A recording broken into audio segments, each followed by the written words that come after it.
দেখবেন বাংলাদেশে আমাদের ক্রিকেটাররা যখন অন্য কোনো দেশের সাথে খেলে অনেক সময় এমন হয় বল বাকি একটা, রান দরকার 6টা। আপনি দেখবেন ক্যামেরাম্যান তখন গ্যালারিতে খালি দেখায় দর্শকদের যে কি অস্থিরতা। হিপ হপ স্টাইলের মেয়েটা, যে মেয়েটার ওড়না এতক্ষণ ছিল গলায়, ওই মেয়েটা দেখবেন ওড়নাটা টেনে মাথায় দিয়ে এরকম মুনাজাত ধরতেছে, আল্লাহ আল্লাহ একটা ছক্কা, আল্লাহ আমার লাল সবুজের পতাকারে তুমি অপমানিত কইরো না আল্লাহ, ইন্ডিয়ার সাথে আমাদের খেলা আল্লাহ আল্লাহ একটা ছক্কা, একটা একটা। ঠিকই বাংলাদেশের দামাল ছেলে এমন এক শট মারলো, ছক্কা, জিতে গেলাম আমরা।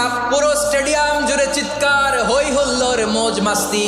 যেই মেয়েটা মাথার মধ্যে ওড়না দিয়ে এতক্ষণ সুবহানাল্লাহ সুবহানাল্লাহ বলে আল্লাহর কাছে দোয়া করেছে, ওই মেয়ে এখন আবার ওড়না ফেলে দিয়ে নাচা শুরু করে দিয়েছে।